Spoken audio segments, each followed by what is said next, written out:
Hello there, people, listeners of the Hungry Podcast. I'm absolutely thrilled to welcome back Renée Elliott onto the podcast. Renée is the founder of Planet Organic and is now back in the driving seat, back at the helm of the ship, post all the shit, I should say, that has kind of happened over the last 6 or 7 months. So, Renée, I'm so thankful and excited to explore many things with you today. Thanks, Dan. Thanks for having me back on the show. And it's completely my faux pas. We've actually had a situation today where I'm at Planet Organic HQ. I'm in the boardroom, and Renée's at her wonderful home in Forest Row. I think I did have this feeling today. I was thinking to myself, I should probably get a PA because my organisational skills are fucking horrendous. I got here nice and early, sat down, but yeah, it's a pleasure to see you. And as I was saying, it was bang on a year ago, pretty much. Well, just maybe a month out, that I was sat in this room doing a breakfast when I was at Money Life, and we were giving out samples, and the whole game plan then was like Planet are ramping it up to 100 stores. There's a site opening in Henley. There's a site opening in Teddington. And I was like, okay, wow. And then as I said to you before it recorded, like, what a lot can happen in a year. So it's mental. But where I want to start is I want to zoom into that period of time, around sort of March, April time. As you said to me before we hit record, you and your husband were considering dropping down to a 4-day week. You're now on a 6-day week. And I want to talk about meditation because I know you meditate, I meditate, and I think meditation's like you can tap into a source of wisdom that you can't find through any other way. And there's a quote I love, and I can't say this guy's name. I'm going to try and I will butcher it, but Bhagavad Gita. But it says, when meditation is mastered, the mind is unwavering like the flame of a candle in a windless place. So obviously at this time, there's loads of wind, there's loads of tumultuous storms going on. This business you've created, your baby, is potentially getting pulled from you. Are you going back in? In that moment of time, in that period, like, were you meditating? Mm-hmm. And what were the external pieces of wisdom that were coming from the force? I know that sounds like quite an airy-fairy way to start a conversation, but I genuinely believe in that. Yeah, it's the best question anyone has asked me about that journey, because I think what happened in the month of trying to figure out what to do with Planet, I was tapping into that every day. So I lived, for me, what has been a notion for a long time, a kind of intellectual construct to trust in the universe. And I know that, and I can do that sometimes. I lived that for the month the Planet was heading for administration. So it's a really good question.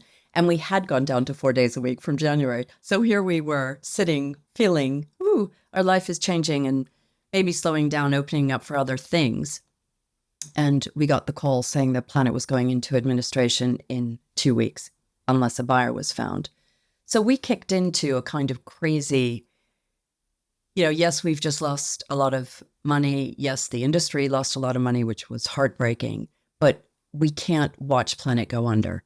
And that led us on a very crazy 4-week journey where absolutely every day I thought, 1, stay in surrender. I can't go into attachment. If I attach, and the whole point of meditation is not to attach to thoughts. Yeah, it's to let them be. So I thought, I can't attach to Planet Organic because I've been attached in the past, and there's been pain on the journey that I wasn't able to talk about until the gag orders fell away with the administration. And that surrender means absolute trust in the universe, in the unfolding of what's happening, and also in myself, in that small, still voice.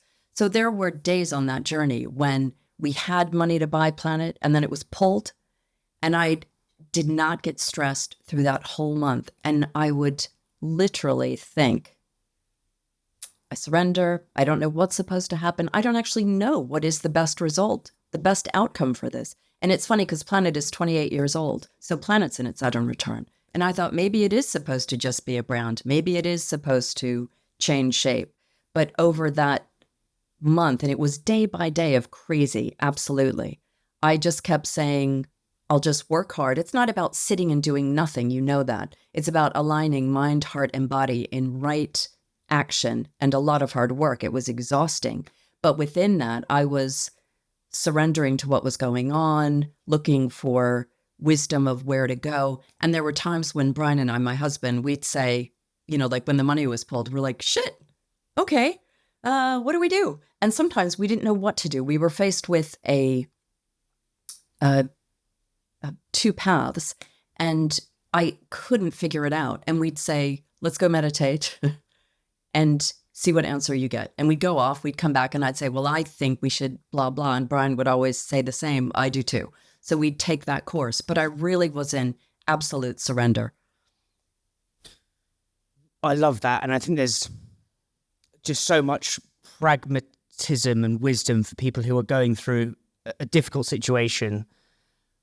Just to almost double click on the surrender, what just to give some explanation to that for listeners, what do you mean by that? That's surrendering, because I think what people get confused with surrendering is you're just gonna sort of fucking sit there and just no, because it's not that. It absolutely is not that. So for me, it comes down to, it goes back a bit deeper to a very strong belief I have in that. So the universe is amazing, yeah? There is amazing miracles, perfection in nature, and we are part of nature. Not everyone feels that, but we are part of nature. So when you think of an acorn, it doesn't have to think, shit, how am I going to become an oak tree? There's an unfolding, there's a natural order. It becomes the oak tree. And it also doesn't think, God, I really wish I was a pear tree.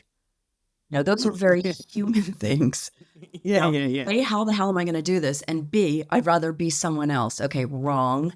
Be yourself. Do that 200%. So I trust that. And I also trust that we are all here, and this is very spiritual, but you've led with this, that we are all here with a purpose. We just may not know what it is. Okay. But to trust, when I say surrender, it's to surrender to that purpose and know that if I work hard, as I said, align mind, heart, and body in the right things, that unfolding, I have to be open for that, to that unfolding of what's supposed to happen. And that's not saying, but I want this, sometimes it is if you're coming from a relaxed place. But if you start to hold on to something and you're fighting, it's probably not the right thing. And there were moments in that month-long journey where I thought, okay, I really thought I wanted him to buy Planet. I was backing this other guy. I was like, he's great. He's going to be great. And then I thought, okay, I have to let go of that, because what I'm seeing is that may not work. And it may be that I have to buy Planet.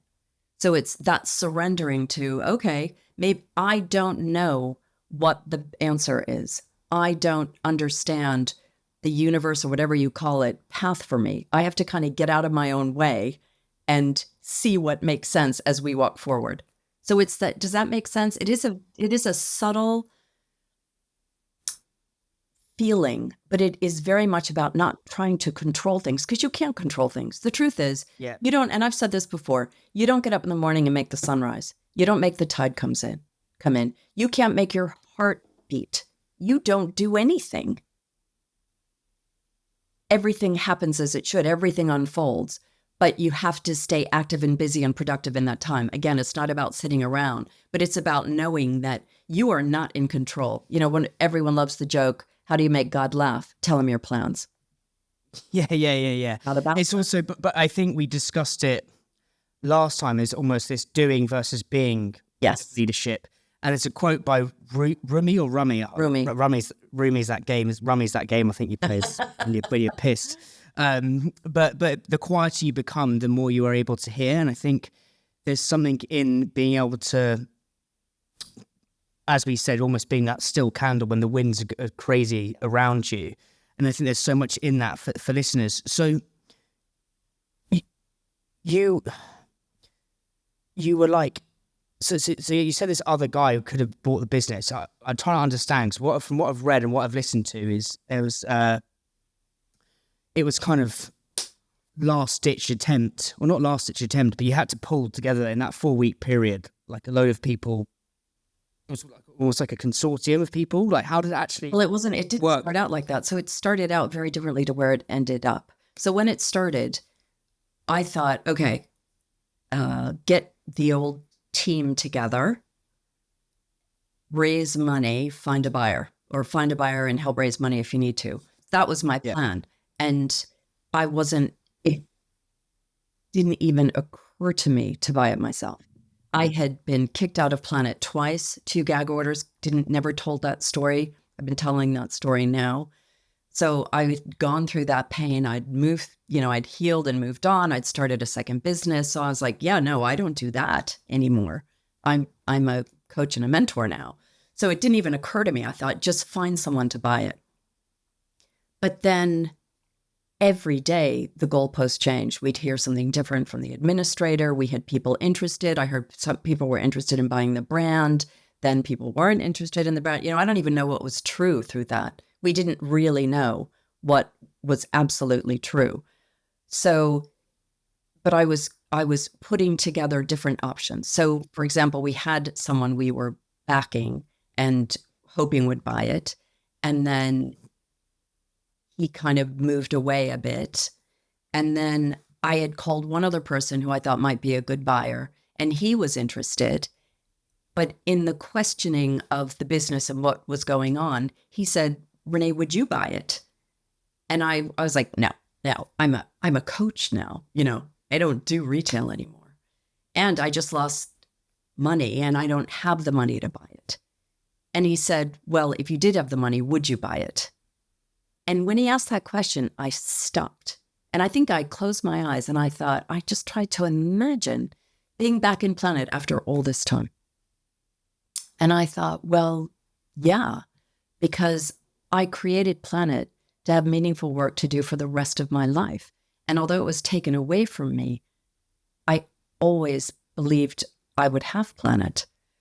So I said, yeah, actually I would. And I said, are you offering to back me? And he said, no, I just thought, why should I buy it if you're not prepared to buy it? Which was a really good question, but it just turned me. I thought, And then actually he decided not to buy Planet, but then I emailed him the next day and said, look, I am going to lead a bid because I think we're a really safe bet because there were so many variables and it was really uncertain. The administrator's job is insane, trying to keep people interested, trying to get as much money as they can. So I emailed him and said, I am leading a bid. And then he offered a lot of money to secure Planet, but then that changed again. But by then I was starting to get committed. I was leaning in thinking, okay. And then it got to a point where Brian and I said, look, if someone buys the brand, the stores all close. If someone doesn't offer enough money, they risk not winning it. If someone comes in who doesn't know the industry, they may not get credit again from the suppliers who were very badly burned. If someone comes in, they may not be able to trade through what is, we're in recovery. It's a tricky time. It's a complicated business. So we thought, what's the best chance of Planet making it through this and coming out the other side with its values intact? My husband asked the question, who are the safest hands? So we looked at each other and said, us. But it was like getting on the roller coaster again. You said the ship. I actually have always thought of Planet as a roller coaster, but it's not hold on anymore. It's throw your hands up and scream and enjoy the ride. It's a beautiful way of putting it. What I love there is it kind of builds on this. How do you find answers in calamitous times? And obviously you can do the silence, but there's a quote, and I wrote about this in my newsletter. It's actually from an Oasis song. And it says, questions are the answers you may need. And actually, what the guy said to you is like, what would you buy it? Would you buy it? So suddenly that little reframe of saying, okay, well, there's a question. And then the conversation with your husband, and he said, well, what was the question? He said, are the safest hands, yeah. Yeah, who are the safest hands? And I think there's a lot of, I think sometimes we try and get answers, but actually just the answer lies in the question. The right question. And I think there's a lot in that for people who are listening with all sorts of hard stuff. There's just the question actually paves the way forward. We talked about last time, and before we hit the record button, we talked about like my well-being, and I think that to enjoy the roller coaster with your hands in the air, as you put it, you have to have your 6 spheres of well-being intact in some regard. And this is something Renée taught me. It was yonks ago when we first taught, and it has been something that's really been like a lattice in my brain of always trying to check in with that.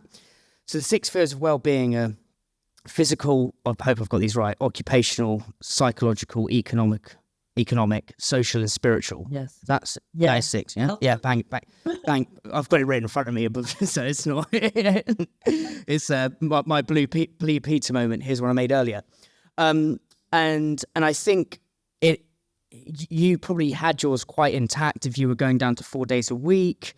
You're now doing 6 days a week. I'd love to know what is out of those 6 spheres, what has taken the biggest hemorrhaging since you've come back into the business that's out of whack right now for you? And he's not saying fears, he's saying spheres, just to clarify. Oh, sorry. Yeah. I speak quickly sometimes. Well-being. Well, that's an interesting question. Obviously, my time is squished, and I know my kids have felt the lack of us being here. Luckily, they're older, but I have our second has just gone off to university last weekend, and the third she's 15. But it's like Cassie came into Planet and was meeting the team, and one of them said, "So, what's it like having your parents back at Planet?" And she said, well, it's great and it's really exciting. I don't see them very much right now. So I think the social sphere has taken a hit, although I do still put a lot of time into staying in touch with people. That's very much who I am. But it was keeping that, checking in with that. So I look at my circle every day, or it's in my head really, and just check in with myself on that to make sure that I'm in well-being. But it becomes, I've been through tough times before, and we've talked about that. And it's times like this and times for everyone, not only day to day can be tough, but in these really intense times, you have to take care of yourself first. And that is either slightly uncomfortable for people or excruciating for people, depending on who you are and how you were brought up and all kinds of things. And for me, that continuing to put myself first, I have to tell myself every day, because I'm a mother and a wife and a woman, that is what's keeping me sound and sane and well, because I'm taking care of myself in all kinds of ways. What are some of those ways? So my husband and I have a routine that we do in the morning that involves time together. We sit face to face for 20 minutes, half an hour every morning, and connect and talk about things we need to talk about in our lives, where we need support or being joined on something. We meditate together. We do some training together. And then I get my daughter, I'm down to 1 at home now. And so I start my day with that, and I finish my day with meditation. But also it's about really good food. It's about taking time to eat and to check in with myself. I also do exercise. I'm in the physical sphere at the moment with this, but it's Pilates, dancing, singing keeps me really relaxed, and horseback riding as well as walking. So it's keeping that together. But it is also allowing time for that, for the social side as well. So I think I've covered all of that off there. And for me, the thing that really keeps me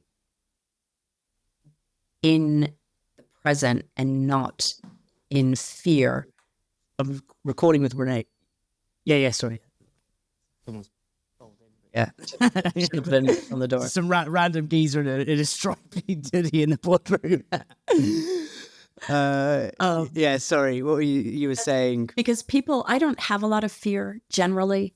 And fear really is the ego. And people go into fear a lot when they go out of present time. So the thing that really keeps me present is I think of, I have today, I wake up and I think, I'm so glad I'm alive, because a lot of people die in their sleep. And I'm so glad I have another day. And then I think all I have is today. I have today, and everything I need is in this day. And my energy needs to be focused on this day. And staying in present time is incredibly powerful, because when you go off into the but what if, but what, you can get thrown off balance.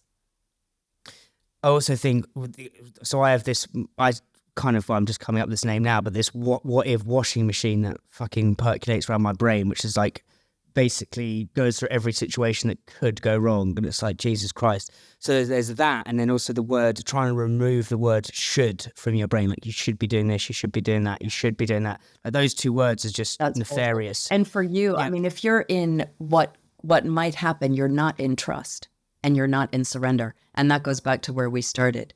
If you're trusting in the intelligence of the universe and you're trusting your inner voice and the path that you're on, that should stop. That should ease. Yeah, no. And I think, to be honest, as I said to you, in terms of looking after yourself, like I'm doing 6 weeks sober as of last week. Because over the summer I was just like, it's tricky, because when the social's inextricably linked with the boozing, it's like you're getting your socials sphere, not fear. Yeah. But then you're ravaging your physical, which is ultimately ravaging your psychological. So it's a bit of a double-edged sword. But that I think, like, looking after yourself, it allows you can either sit on the roller coaster like that, like, this is fucking terrifying. I think that's how I was. Yeah. That's how I was. So completely get, like, being in the moment, but there'll be people listening to this who are trying to be present and almost this being versus doing. But then the realities of building a brand, running retail business, your Slack's kicking off, your email's kicking off, things are going wrong. Like, what has been in the last 6 months the most, like, objectively difficult challenge, objectively, on the business? That could be like a supplier going wrong, not getting stock in. But then how have you internally managed to stay in that state of kind of surrender and being? Yeah, I think the most difficult thing is the volume. And I know this is true I coach entrepreneurs. I know this is true for entrepreneurs. The volume of stuff coming at me. And as any entrepreneur, it's from as simple as, I need to pull out my mom's zucchini bread recipe and check the quantities are right so I can give that to the pastry chef at Planet, to I have to finish writing the business plan by the end of September. It's like down in the detail and the strategic plan. So it's not, when I say I have today, it's not ignoring the future. I am a huge believer in the business plan and strategic planning, but it's the volume of because I'm in every part of the business. Because what Brian and I said when we went in is, let's examine everything. And we either say yes, no, or can it be better? I don't want to do what Planet's been doing for the last several years just because it's being done. And that's uncomfortable for some people who've been there, but we're digging in. We're getting really under the bonnet now and into the detail. But that means I'm spread across very deep and very wide.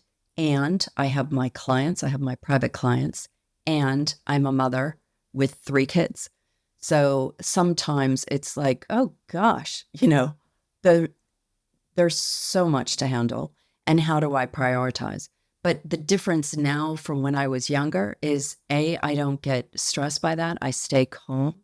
And that is a much better place from which to make decisions and to prioritize. And I also teach a form of prioritizing to individuals, to entrepreneurs, and to small businesses, which I use so that I can stay on priority, because there's no way you can get everything done every day. And what you have to be looking at is, what do I have to do today? What moves the dial this week? And stay on top of all those details like emails and phone calls and what am I cooking for dinner tonight?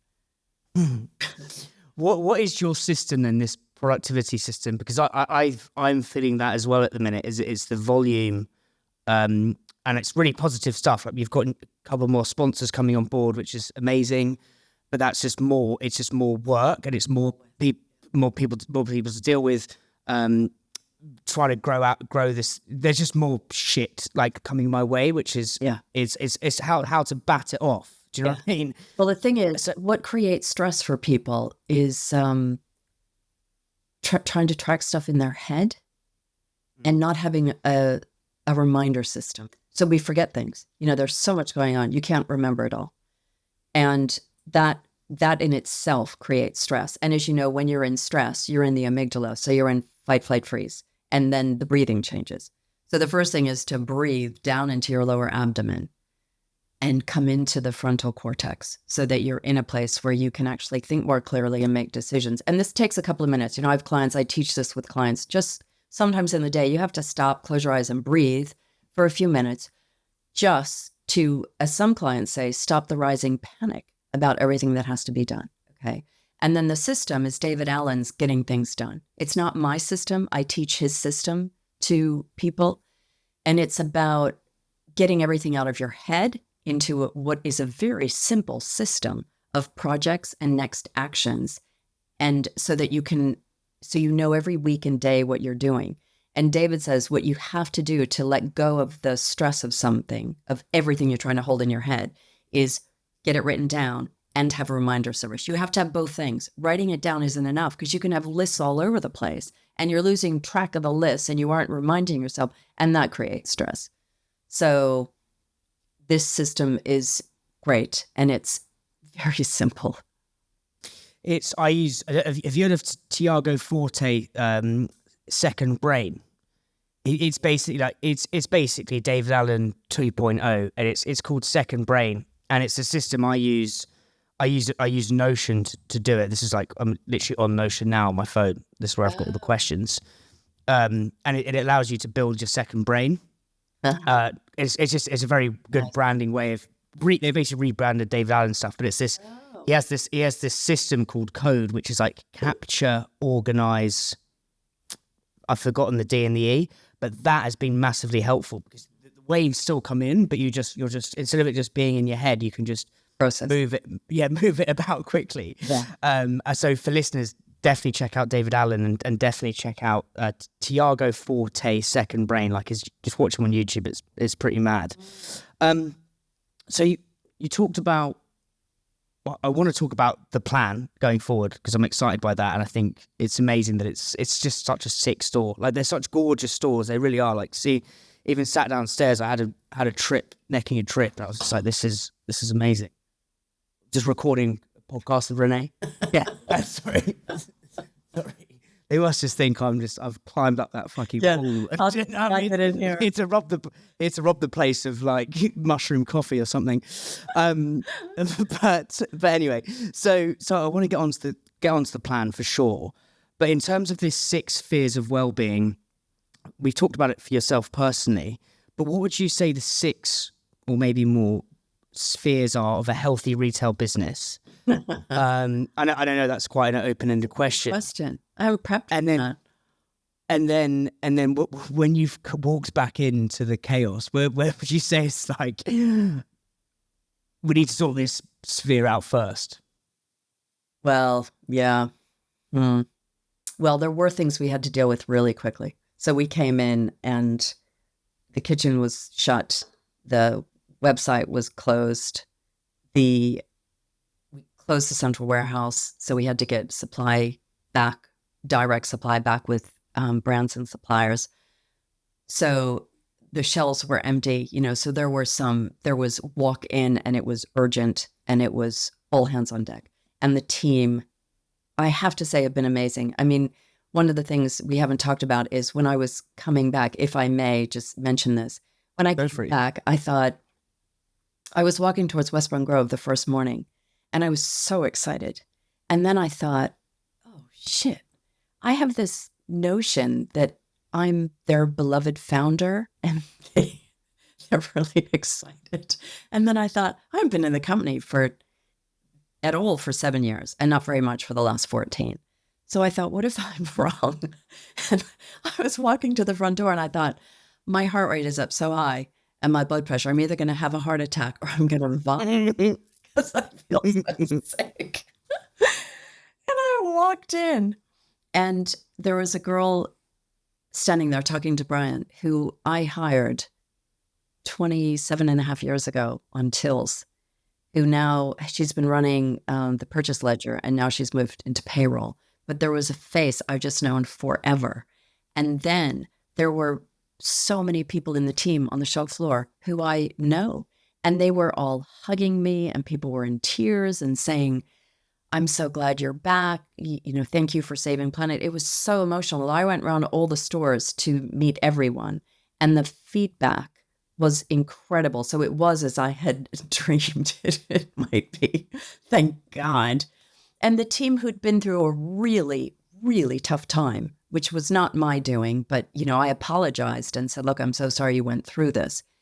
And they were there ready to get back to beautiful and fill the shelves. And I mean, it was so moving. I was in tears. It was, I couldn't believe it. It was like a fairy tale. It was incredible. So we had to move on those things with a team who'd been a bit beaten up, quite frankly, over the last definitely year and perhaps longer, as Planet had shifted away from the values that had been I had so deliberately woven in.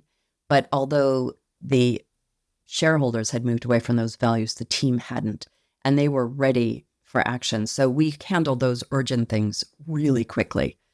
And now in the business plan, it's about polishing up every part of the business and diving in deeper and seeing what's working, what isn't working, and getting us back in our lane, because they kind of moved us out.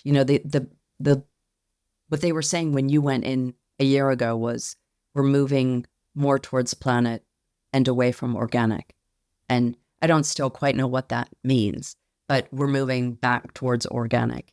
And we're looking at a beautifully well-trained, knowledgeable team again, who had been ignored. The training stopped. The stores, I think, have been neglected. So I think they look tired and not great. So we're putting energy into the stores again. And it is really polishing up every part of the business to make it beautiful. Because I believe, yes, you have to consciously do things to make money. You have to put things in place. You have to have projects to get you to a certain financial place. But I also believe very deeply that if you do good business, if you do values-led business and do it with integrity and work really hard, the money comes, because money is energy.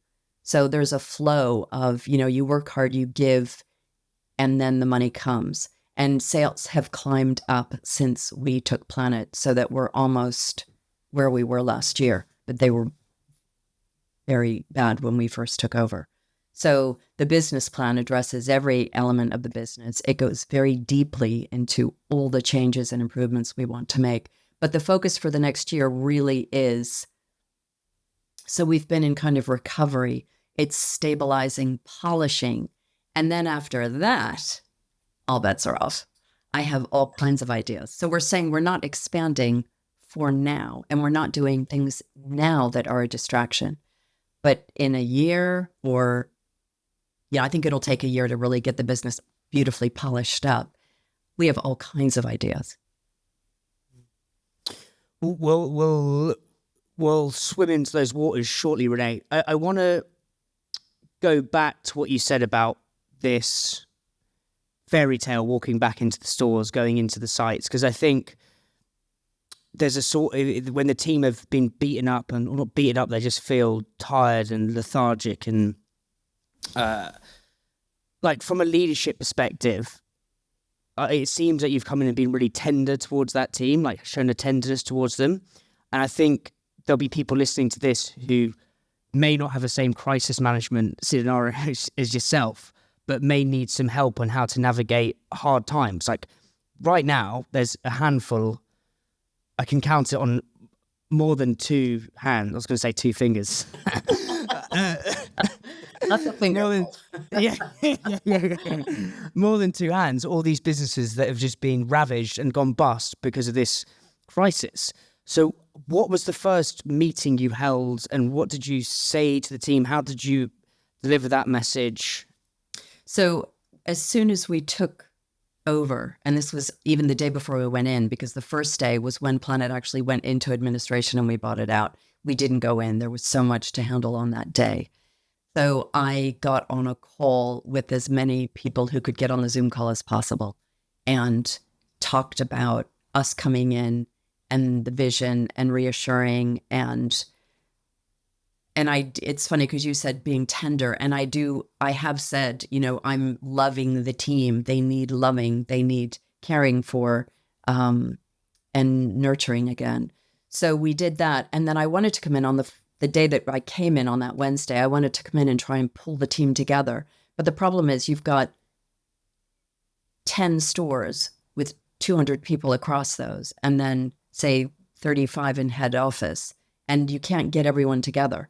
So I did it in bits. So I went around each of the stores. I had update meetings with clumps of people. And now what I've started doing is the founder inductions again. So I used to do those for years, even when I left Planet. And that's telling the story, talking about the real heart and soul and birth of Planet and the creation and what it was at the beginning, and also what it's become, and then where it's going, and giving people a chance to get to know me, because I'm very honest, and I'm very vulnerable, and I'm very open. And then time afterwards for them to ask questions and talk about anything, fears, excitement, questions. So, and then I'm also trying to figure out how I do that going forward, because obviously they have managers, and then there are area managers who are phenomenal, but I want people to feel me across the business as well. So we're talking about ways that I can stay close and be the mother love. Yeah. There's just so much valuable practical advice on that, and I think it goes back to this. It's adding tenderness and just communication.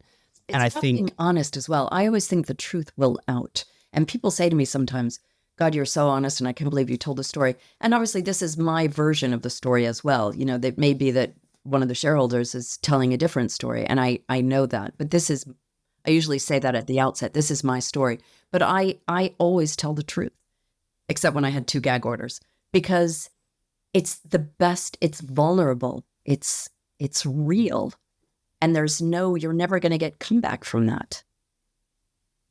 What I want to try and pull at and try and get my head around is where Planet went wrong, because I know you said somewhere that opening in Teddington and Henley were dumb, I think were exact words. Just I in my head, because I live not too far from Teddington, in my head I thought that could be an all right store, and I thought, Planet could do this is externally, Planet could do kind of a Gales jobby, whereby you keep that consistency and you scale it to 100 stores. That was in my head. Obviously, I was very far off. So where did it go wrong? Yeah. Well, I don't know 100% because I wasn't there. So this is what I know and what I've been told by lots of different people. But from the way I see it, we brought a VC in 2017. And it was I think that's when they officially came in. The process started in 2016. For me, it was 7 years ago, really, that it wasn't working as it was with the shareholders. We needed to make a change. We brought a VC in. And I think when they came in... Sorry, just quickly, why wasn't it working the way it was with the shareholders? They were They were going to kill... my feeling was they were going to kill Planet. Right. Kill Planet in what way? They were going to... Because they couldn't get on, and they were going to... That it was going to bust up. Right. It's like combustible kind of thing. Yeah. So that was... So Brian and I realized, or we decided, that we had to do something to change what was going on, or they risked killing it. So we fought hard for them to try to sell or bring a VC, and luckily, well, thankfully we did. I don't know what would have happened otherwise. But when that VC came in, and this is not a new story. They come in, people come in, corporate people come in thinking they know better. And I always think if you're buying a jewel, you have to look at the attributes of that jewel. What is it that makes it special? And you have to maintain those. And some people do, but other people don't. And I think from then, Planet started to decline. And this is mirrored by stories I've heard in the industry and in the business. It started to go, and then a year ago, they hired a new CEO with this vision. And for me, then it fell off a cliff. That's what I've heard from people. Then it was values out. Those aren't the values, values change. We're not doing training. We're moving away from organic. It was not keeping what I think is the heart and soul of Planet in order to open a lot of stores really quickly. But for me, not thoughtfully. And I think they overextended head office to open all these stores. And, you need a lot of money to do that. So it fell over. Very expensive warehouse, 2 stores as it was starting to decline, I think, as starting to tank. But again, I wasn't there. This is just anecdotal from people. Yeah, sure. It's just, I always find, and it's the more I've done over 100 of these interviews now, and I interviewed Julian Metcalf, who's the founder of Pret and Itsu. And what he does so well, and what, by having this conversation with you now, you do very well, is they understand that the values are literally everything as a business goes. The values are literally everything, no matter how big or small you get. And the founder of the job, and I really believe like the vision, the founder becomes more like a gardener as the business gets bigger, and they're watering the vision and watering the plants onto the employees. Yeah, and it's almost like an organization. If you flip it upside down, it looks like a tree, right? So it's like that. If you flip it upside down, it looks like a tree. I really believe that, and I think your job is just to keep pouring the vision, pouring the values on, and I've talked about this a lot. I think one of the issues with potentially bigger corporate people coming in is this is across all businesses, I've seen it happen firsthand, is they've never had to really dig into values themselves as not personally, but from like a business lens. Like if you go and work for a Mars, those values are force fed to you as is. Do you know what I mean? It's like a off the shelf values, but they get taught into ways of thinking about the sort of the P&L, which I'm not saying is not important, it's vitally important. There's always a disconnect between the values. It's the common issue. Yeah. What I want to talk about now is that moment of decline. Like, are there some sort of specific examples of how because I think we were talking about gradually then suddenly, like gradually and suddenly things can go really well. Yes. But gradually then suddenly, I think it's the phase of when you go bankrupt, it's gradually then suddenly. Yes. Yeah. Like, Boom. What were some of those gradual things that were going wrong, do you think? I think it was not looking after the team. So one of the points of difference of Planet is that we attract amazing people, but you have to look after them. And the training that we do is really important. Even the basic training about organic and different specialty diets and keeping them engaged in the story of Planet, taking them on a farm walk, which I started decades ago, because when you're putting tins on the shelf, okay, it's a nice place to work, but it's not until you're standing in an organic field, seeing the weeds among the weed and hearing the farm manager explain that it all kind of comes together and you realize you're part of something that is actually quite big and meaningful. So it's looking after the team in that way. They weren't doing that. And that starts to, I think, create unrest. That then creates a different experience for the customer. Then we're just like another grocery store. And the whole point of Planet is that we're different and we have this specialness about us. Moving away from organic, well, then what's our point of difference? When Whole Foods came into the UK, I was shit scared because I know them from the States. And I was like, oh my God, they're the size of Waitrose. What are we going to do in the face of that? And I said, go deep with our values. Go organic. We are the organic specialists. They didn't do that. So if you move away from that, then, there are a lot of other supermarkets doing good organic. So you're diluting the brand and the values. And then I think the thing I didn't say is I think there was greed. And I think when you talk about corporate people coming into small business or entrepreneurial business, the mismatch that I've seen in my life and in my work with clients is those entrepreneurs are led by values. They don't start out. I haven't met an entrepreneur yet. Maybe I just meet all the great ones who say, I want to make a ton of money. They say, I want to change the world. I want to make this better, or I want to bring this into the world. They're on a mission. They have a purpose. Money is an outcome, yes, but I think the corporate world is driven by money and chasing money, and there's a lot of greed. So I think that went wrong too.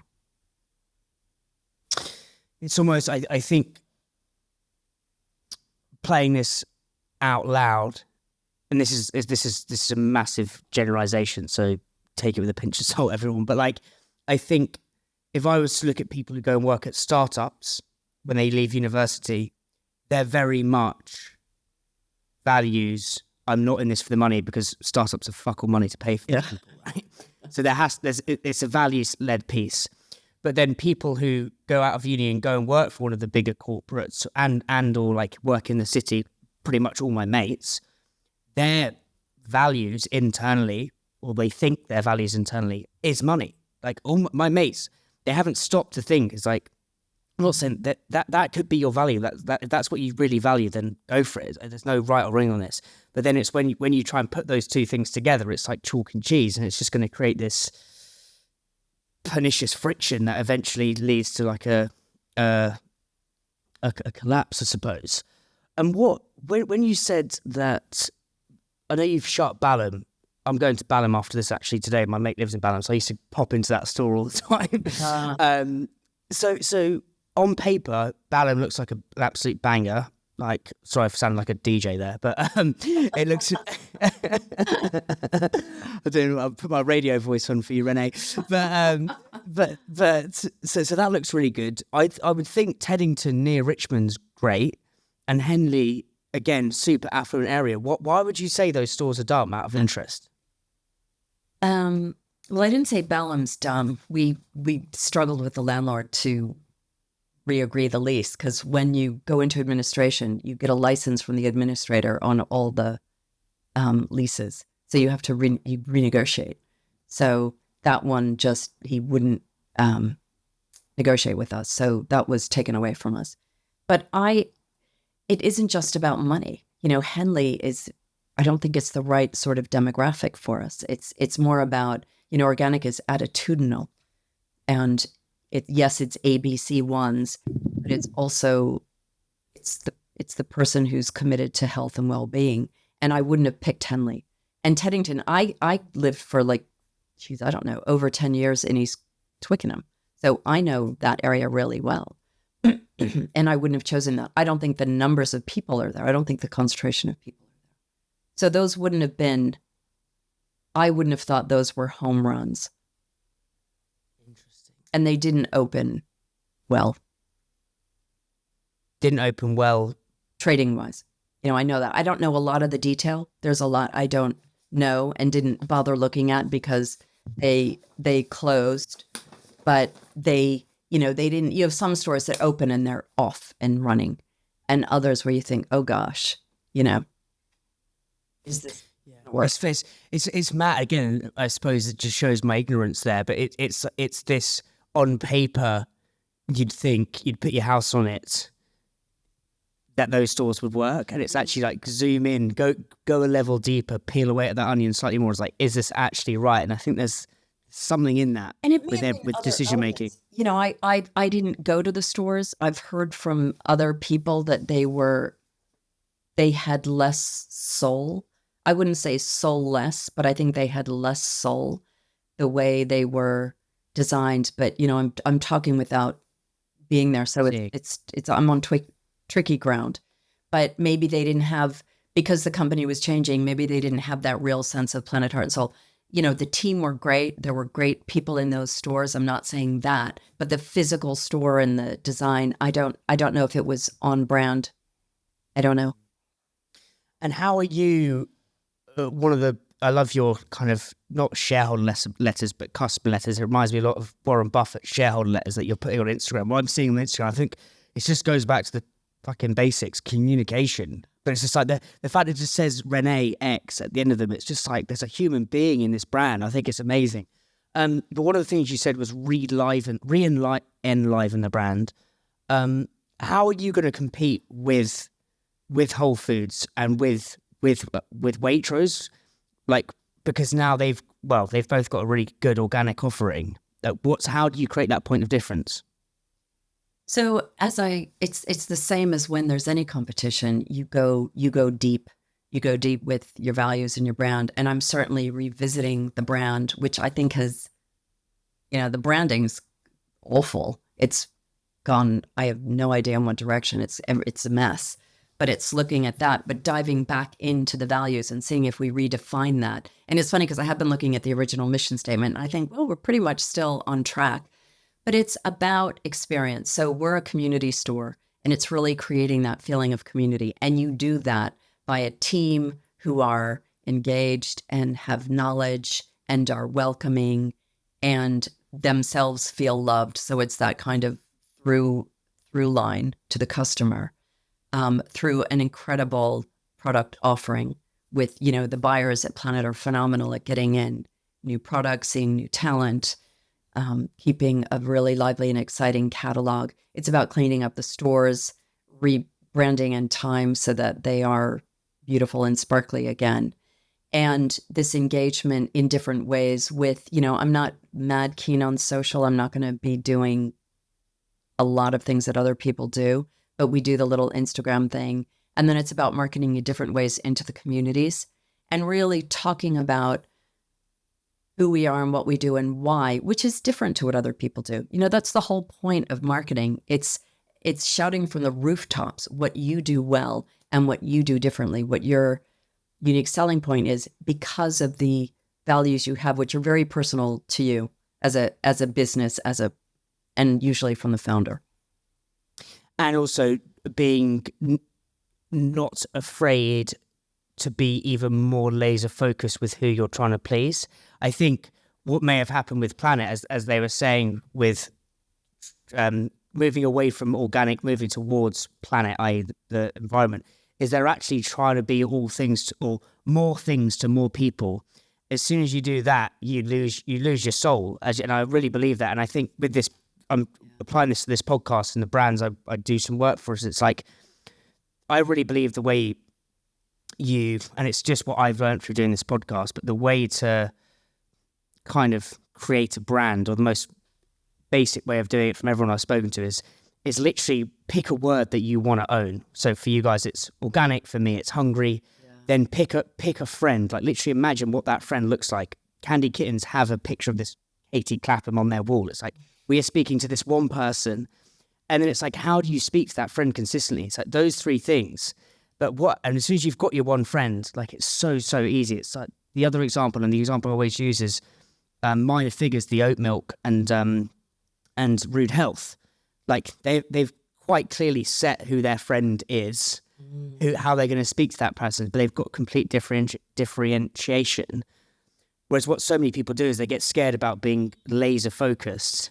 Be more things to more people, dilute yourself. And I think what I'm learning from you is you're going back to who is our one friend, or who is the Planet Organic person.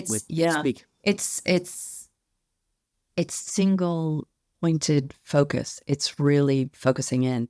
And also with that, it's also about, I'm not really talking about the future, but there are areas in which I think we could shine. And I, it's a team that can innovate, and I always have a sense of things that are coming or where to go, so it's getting back into that very creative space about, what products do we really want to be into, because we make stuff too. What do we want to be making? What do we want to be baking? I love that. So are there areas where we could really start to take ownership in a sector? And that is exciting. And that will take time. It's not going to happen tomorrow, but it's that specialness, innovation, going deep with health and organic. And it would be remiss of me not to ask this for people who are listening. So, because I know a lot of people will be, Planet Organic is such a great store to be in for buccaneering food and drink brands. There's no ifs, ums or buts about that. How's the buying policy changing? Because I know for a fact that, well, when I was at Manny, I was speaking to Alison, who was lovely. I don't know if you've brought her back into the fold, but she was amazing. And they'd given a slightly bit more carte blanche as to what brands you take on. We'll make a few leniencies for some categories. What is the state of play? Is it just organic? Are you looking at brands that are not organic? Should brands who are not organic reach out?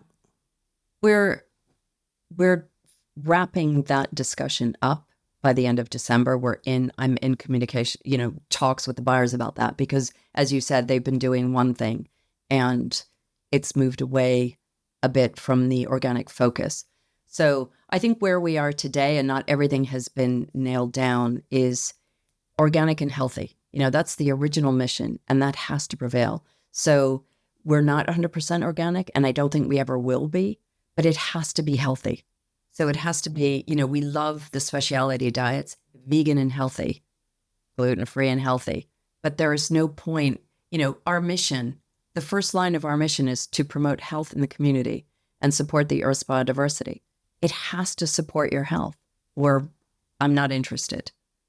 So we will nail that down. We will make that public because, of course, we are inundated with inquiries. And I think the first filtering will be, this is what we want, which also explains what we don't want. So it is really organic and healthy, and innovation within that, specialty diets within that. That's super reassuring. And I suppose for listeners who are trying to get a listing, what's the best way to approach? Because obviously, I suppose the brands need to be tended towards you guys in that there's so much shit going on that you're trying to clean up. Like, what's the best way to approach you guys right now? So we are taking new products. I'm now just trying to find the email address, because I didn't think you were going to ask me that. Or maybe we can add that in. Okay, so it's buying@planetorganic.com. That's quite straightforward. And buyers are now getting back to people. We're going to work on shortening those response times. And what I'd really love is an online, on the website, sort of register, so you can go in and provide information that we need, so it cuts down on the toing and froing and speeds up the process. We're not there yet, but we're talking about that. And that will also cut out some of the products that aren't appropriate as well. But that's something we're aiming towards. But we're starting to do range reviews again. And we are looking at products outside of the range reviews. We always have, we always will. It's just reassuring for listeners. Yeah, and I really I like process, because there's a lot going on, and the process and standardizing this should make it easier for people, not harder. It should make it easier, so you know where you are, if you've got an in and how long it may take and who's going to come back to you. So we're working, this is part of the polishing up, and do we want to do it this way? Do we want to do it that way? Can we do it better? It's always asking that question. What's the hand on heart? This is not me trying to sell to you, even though I'll never do this on a podcast. But you were, even though I probably am right now, so apologies. But for say a brand like Islands, right? We would basically, the brand I'm doing some stuff with, is they're not certified organic, but they are healthy. Like, what? It's those blurred lines of a brand like that. This may not be the place to get into this, but the question is, how do you define healthy? Why is it healthy? We may not agree on that. So we need some kind of definition of what that is. And it may be, we may in time look at sugar levels. I don't know. And I'm not saying that we are, but there are, I can look at a product and think, yes, no. Yeah. No, that is just it, because there'll be a lot of brands. And to be honest, it was like that for us at Manny. This is when you weren't even in the mix, but it's like we're on that cusp of, we're in that grey area, and it's like, how do we position ourselves to make it an easy yes? Do you see what I mean? Yeah. And the other thing is, and I know Planet is, it's a great place to be listed. And of course, we want people to keep coming to us. I'm not trying to put people off. But as an entrepreneur, getting into Planet cannot be your only strategy to success. You know, and I've talked to brands who say, I just have to get into Planet. You know, I've sent the samples and I'm waiting. And I'm like, no, you need to be selling. And I'm simplifying, oversimplifying. You need to be selling to other people in other ways. We cannot be your sole success story, because if we don't say yes, you know, it just doesn't make sense. You have to have a sales and marketing strategy that is bigger than Planet. But we do love new brands, and we do want you. I'm not pushing people away. I'm just saying, from a business planning perspective, you've got to have a plan that's robust. No, for sure. I think it's I just, as I said, it'd be remiss of me not to kind of delve into that, because a lot of people listen to this podcast to try and get listings. And yeah, as I said with Manny, it took us like 4.5 years, I think. So it's like, just keep knocking as well, I suppose, is the other thing. You talked about Alan and Peter coming back into the fold. And I know back to this, employees knowing the values are kind of baked into their soul, right? What was... Are they back in the mixer? Yes. So they work for Planet? Yes. Yes. Okay. So what's so special about those two? Because I think there's a lot of value for founders, one, keeping insane talent at the top who understand the brand and kind of have as much skin in the game as the founder. There's real value in that. And two, like, what those skill sets are that made you think, right, these are the two. Well, a bit like the Avengers assembled. Do you know what I mean? And it's complicated. So it may be. So the four of us, Brian, Peter, Al, and I, have come back in as consultants, not as employees. And we see ourselves as a transition team to transition Planet to stability. And then what happens after that, we haven't defined or decided anything. We haven't come back in and said, we're in. We've said, you know, I called Peter and I said, I'm putting the old band back together. And he said, you do mean old. we want ages young. No, we want a young team. We need to get, you know, kind of back out and replace ourselves with younger people.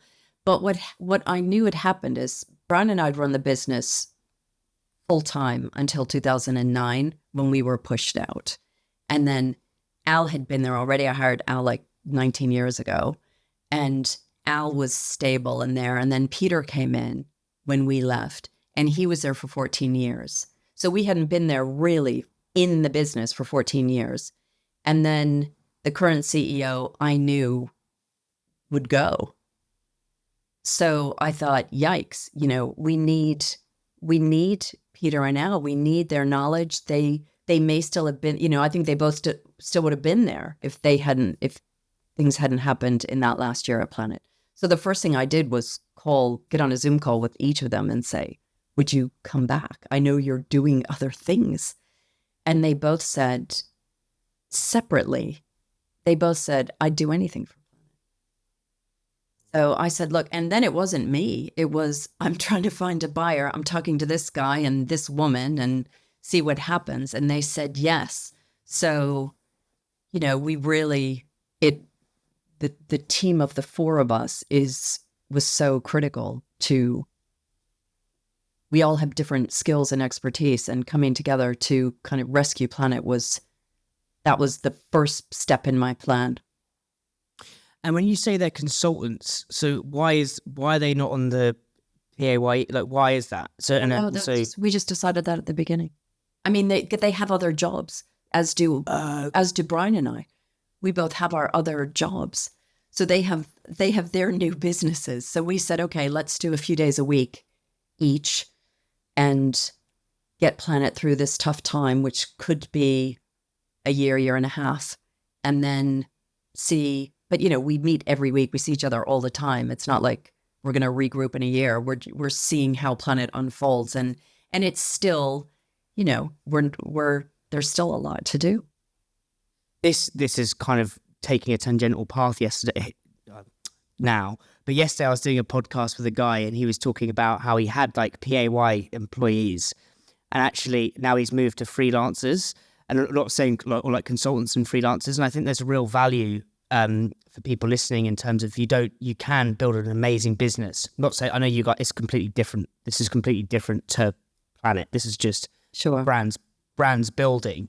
I think there can be this thing where you think I need to have this huge team and I need to, it's almost like an ego thing of I need to have this big team to show we're doing really, really well. And what he said to me yesterday was we were trying to we were putting on the mask of a startup as to say we are a startup, and he felt ashamed to be building a business from his own bedroom. And actually now he's got rid of those employees or had to let them go, building it with the freelancers. And I think a bit like what's happening with you guys, there's people with so much wisdom that can come in on like a 2 or 3 day a week, which is fascinating. One question I've got to ask you, and it's about it's this. I believe this beautiful kind of dancing act between experience and naivety, and James Dyson talks about this. I keep referencing because I've just read his book, but he talks about how he experience can be really, really dangerous because it can be quite dogmatic. It can be a way of an entrenched way of thinking. Mm-hmm. How do you stay naive as you get older and you become more experienced? Well, that is interesting. I think it's about being very open, but also it's like I've gone back in. And it's funny because when I started Planet, it was 100% mine. You know, I formed it, I birthed it. I had a partner, but we were completely aligned on our vision for Planet. So it was mine. I kind of breathed life into it. We took the gestational period setting it up, and we opened. But going back into Planet now, that's not the case. You know, there are other stakeholders in the business, from the team in support office, in the stores, to customers. There are people who have formed and informed who and what Planet is. So I have to be really open. And I've gone in very open because there are things that I don't like about how things have been done. But I thought, I'm not the sort of person who goes in and stomps around. And yes, I will lead, and I am a leader. I always have been. But there has to be a listening and a sharing of ideas and keeping very open. And also most people think they're right about everything. I mean, that's the cause of most arguments in work and in marriages. I'm right, you're wrong. Okay, that's ego.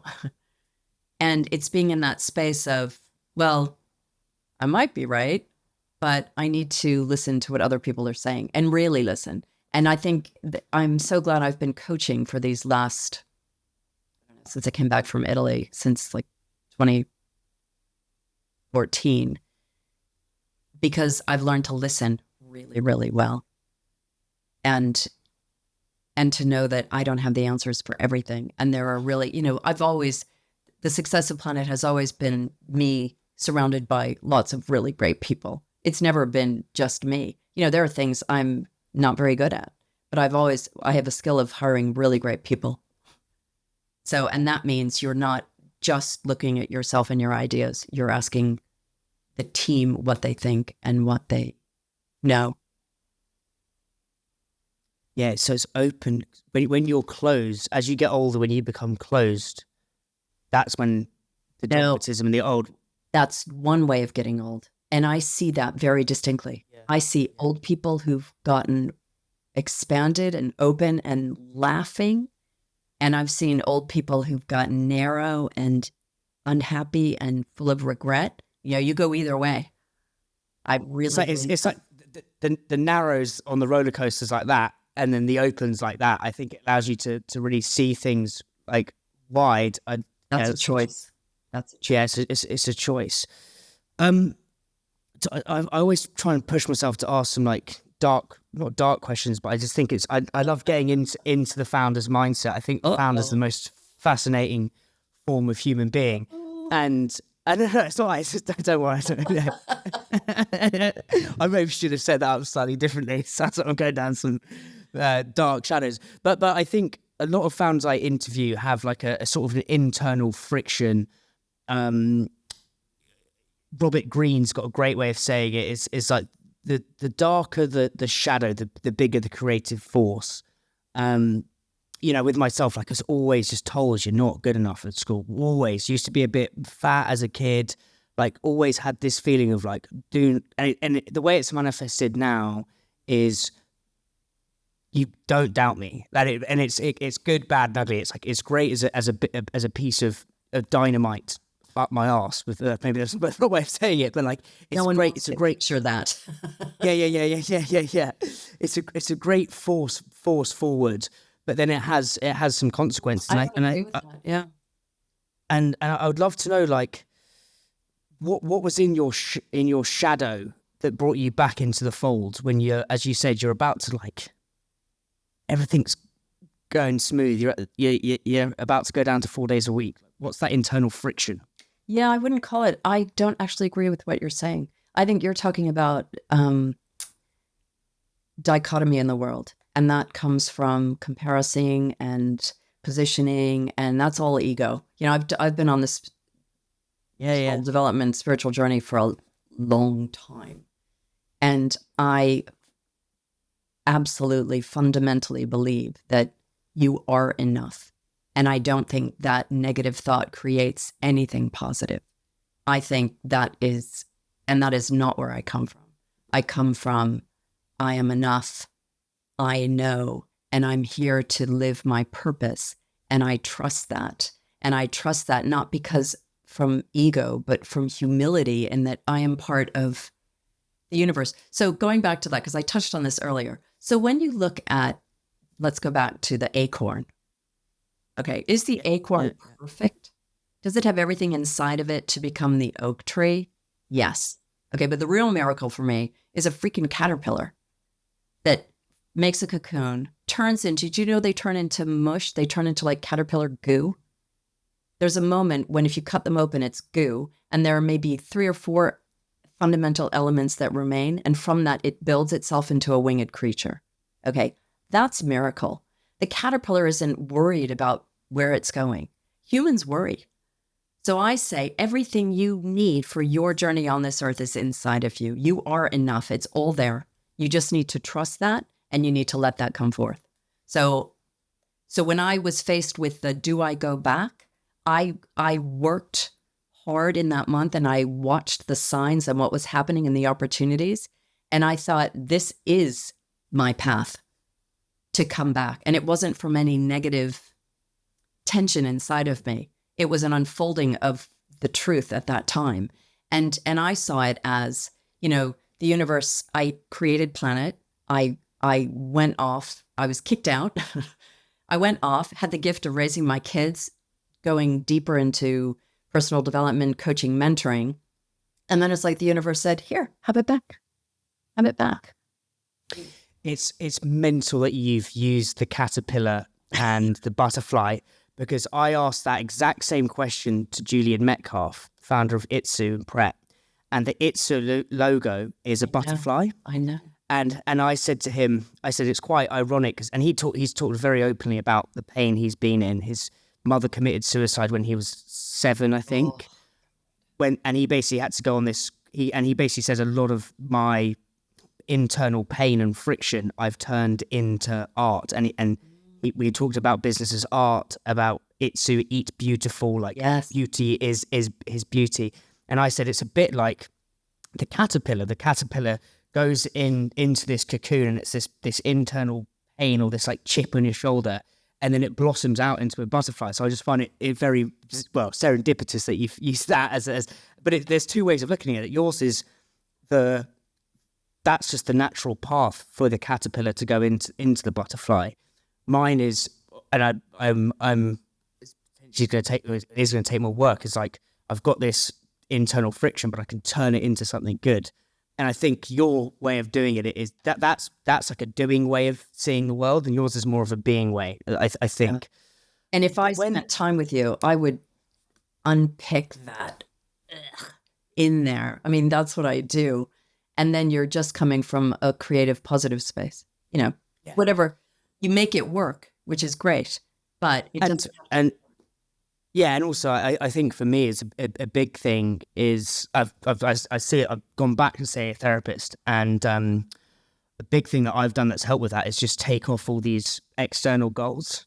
As it's just like all I've got to do is almost fall in love with the process. There's no just I for so long hitting I don't know, since I hit 30 I feel like a lot of these shackles have just been unleashed. Just like I had this thing of like, I need to be doing this, I need all these goals.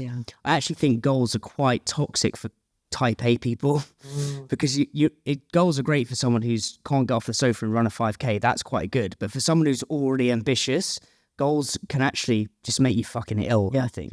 And you said off the call before we started, before you press record, and is the problem with goals that I see, you need to set goals in business, but there's a whole psychology behind that. But you set a goal, and as soon as you get there, you move the goalposts.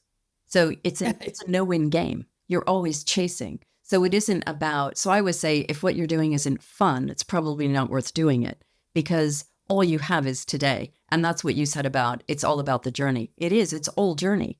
You may never get to the goal. You may be hit by a bus in 2 weeks, but if you're having fun today, that's all that matters. And that's basic life, spiritual truth. And then, so a lot of people will use that thing that you want to unpick with me, right? And I do lead on it, and it is when things are hard and I have to push harder, or I don't fancy getting up and writing a newsletter from scratch, or I don't fancy, when your back's against the wall, you can lean on that. I don't know, it's not healthy and it's not sustainable, but for a period of time, you can use that as fuel. What are you using if you're coming from a place that is enough, where you feel good enough, you feel content? It's almost like this conversation is polar opposite to the conversation I had yesterday with the guy. I won't say whose name it is, but he was just, the guy has got an amazing apartment in Battersea. He drives a Ferrari. He's got a sick brand. He's done everything, but he goes, I'm mentally fucked. Like, were his exact words. Wow. And it's like he'll never. It's almost a complete dichotomy to you. So the question for me is, what's the purpose of life? They're getting into big existential areas here. Yeah. And yes, I want to earn money, and I want to provide for my kids, and I want security for them and all of that. But the most important thing is a life well lived. It's a life that's leading toward understanding self and the cosmos, to put it simply. That's the purpose of life. Otherwise, you've kind of, there's a quote by, so we learned TM, Transcendental Meditation, a long time ago. Don't do that now, but I did that for a really long time. That was taught by Maharishi Mahesh Yogi. And his Guru Dev, said, if you live a life and don't spiral upwards towards, these weren't his words, towards enlightenment, towards liberation, whatever you call that, you've traded a diamond for a bowl of spinach. Say that again, sorry. So if you don't search for true happiness, which it really is, and understanding self and the universe, you're not on that kind of spiritual journey of understanding and peace. You've traded when you come onto this earth, it's as if he's saying you've been given a diamond and you've traded that for a bowl of spinach, because you've just, you've lived a thoughtless life or a painful life by choice. Mm. What was and I'm not saying, and I don't, this can sound very blunt and not explain to people listening, and I apologize for that. I'm not saying pain is your fault. I'm not saying that, but you can live a life that's kind of unthinking or you can live a life of awareness. It really is about awareness, living in awareness. Completely. And one thing that fascinates me is what was your why for learning TM, Transcendental Meditation? Because I always think there is some sort of, I know you may have succumbed through it now, but there's some sort of friction to do, maybe not friction is the wrong word, but there's some sort of thing that makes you think, I need to sit down and do TM or learn how to meditate. Do you know what I mean? Yeah. Well, I do a different meditation now, so I do still meditate daily, twice daily. But, well, when I was a teenager, I had this epiphany when I was about 19. And I thought there was more to life than the daily grind. A lot of people think that, you know, I just felt that in my heart. And I started to see glimpses that I was right. And I wanted better than what I saw. I wanted better food. It started with me. You've heard the story about conventional meat in America. I wanted better than that. I wanted better relationships than I saw around me. I wanted better work. I wanted to work with joy. I wanted better relationships. I wanted better everything. And I thought there must be better. And better isn't usually what everyone's doing. So I have to learn and forge a different path and learn about different ways of being and doing. And I had this very strong urge when I was a kid. And meditation was just a very natural part of that. You know, if I want to be in the world, but find my own truths within that, I need to go to that quiet place where there's stillness and a different way of being, which in the busyness of the world, you can so easily never do. Drinking, working, you know, doing all that stuff, fun stuff. It's mad going back to that timestamp of when you were 19, and you can almost see that the creation of Planet Organic is just an extension of that internal thing. And there's the quote by David Ogilvy is a business or a brand is the long shadow of a formidable founder, which I just think is beautiful. And it's kind of and it definitely makes sense.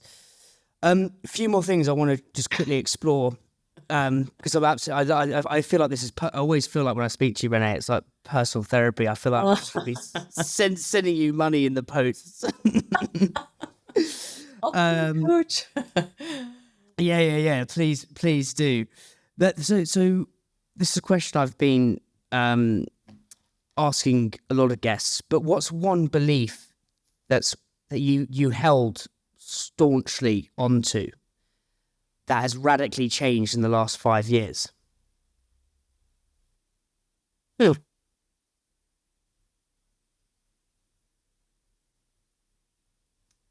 A negative belief.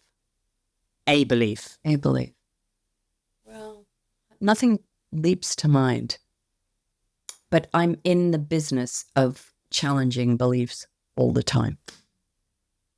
So I do that work. That's the work I do. That's the work of self-awareness.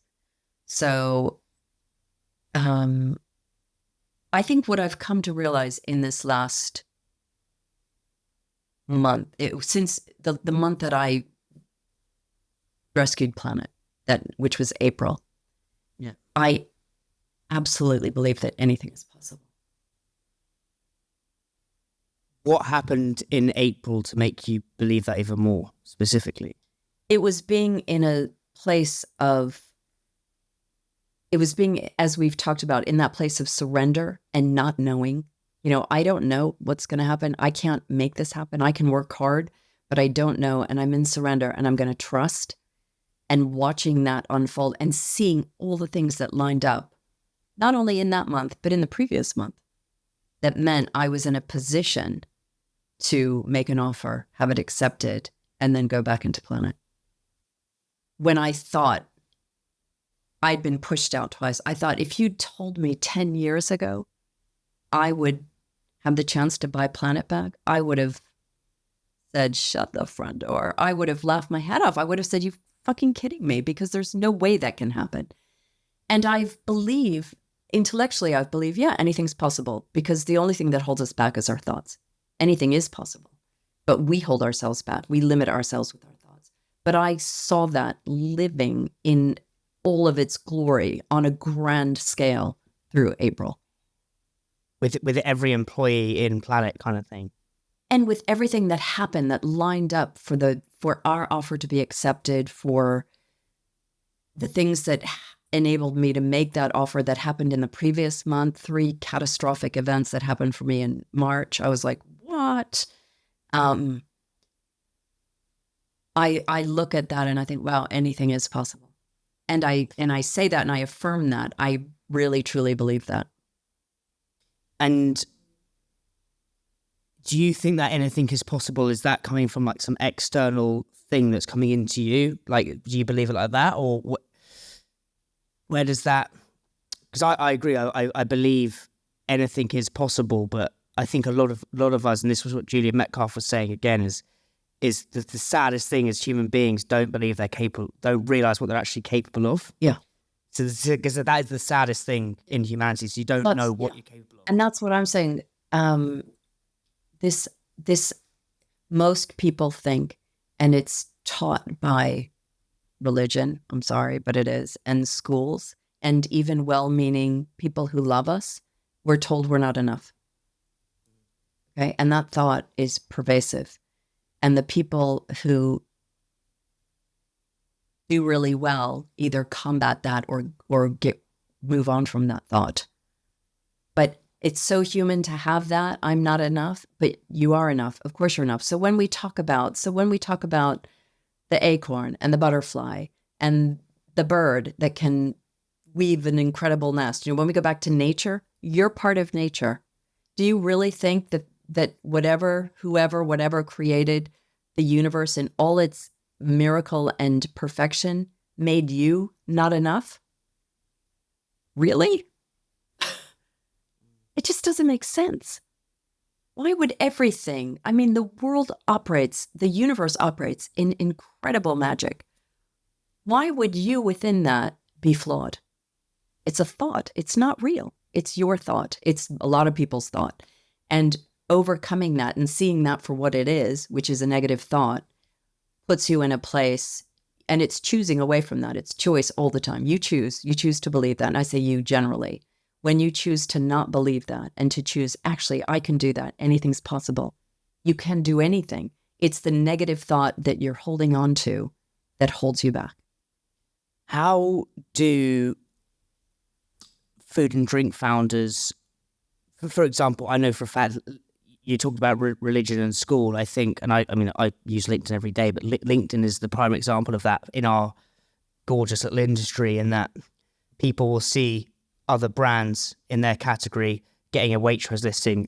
It's the Star Jump outside, it's the Jazz Hands outside Planet, it's the Jazz Hands outside Whole Foods. And that by just default will make people feel like they are not good enough, one, and not capable of, two. And I've speak to a lot of the listeners, like we do events, and it's like, I just don't feel like I can do this. Like, how do people hack and chip and decimate that negative belief? Do you know what I mean? Okay, that's a whole nother podcast. Okay. in one sentence, and we'll save it for a part 3. Okay, so what happens is you have a setback, okay? You don't get a listing. Something goes wrong, okay? You cannot control what happens to you, can you? Shit's coming at you all the time. Bad things happen, okay? Yes. The only thing you can control, where your agency lies, is your response. That's where your power is. So I can suffer a devastating upset and I can be demolished by it. I can lay on the floor crying and wailing, or I can think, okay, that didn't work. I'm up for the next thing. And I'm not saying I may not cry first, but the power that you have is in your response. And that's your choice. That's not anything but your choice. And when I say that, that shouldn't make people feel small or in a contracted state. That's giving you power back. You choose how you respond. Choose positive. Be in awareness. See bad shit coming. choose to pick yourself up and carry on. That's your choice. So yes, tough things happen all the time. And it's what you do with that. So there are good things that happen. There are bad things that happen. When good things happen, what do you do from them? You learn from them. Oh, that was good. I'll learn from that. When bad things happen, what do you do from them? You lay on the floor and cry? No, you'll learn from them. And you don't do that again, or you try a different strategy. The only real failure is when you do something that doesn't work and you keep doing it. And that is also the definition of insanity. Doing the same thing over and over and expecting a different result. It's about take the learning, do something to reset yourself if you've gone negative or gone off balance, and then go out and do something different, choose a different response, choose a different action. Does that make sense? But this is what I teach in Be Yourself. This is the 6 years of well-being course that I teach.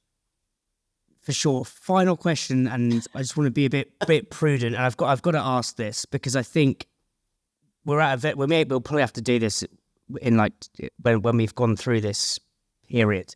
But what do you think if we were to record this podcast in say 2.5 years time or 3 years time? Like would you say like, okay, I've done what I wanted to do? Like what does Planet look like for you? I know it's quite a big question, but I'm just intrigued. Yes, and I pray we're there because as I said, there's still a lot to do. Yeah. For me, it would be a business that's beautiful and thriving with an amazing team and bigger in some ways. And there are things I'm not going to talk about because you say something and people are like, oh, they're going to do this. No, we have ideas. I'm not even going to do that today. We have ideas, and that it is a solid team where I'm not needed, where I can be light touch. I can be, sprinkling my fairy dust of values, but it's a business that's running itself with a really great team doing great things in the world. And for me, that is promoting health in the community and supporting the Earth's biodiversity. Bigger, better, beautiful. Bigger, better, beautiful. And look, it's always a joy speaking to you, Renée. And yeah, I always come away like I feel like it's a cathartic process. So thank you. Yeah, thank you so much. Thank you, Dan. It's great to chat.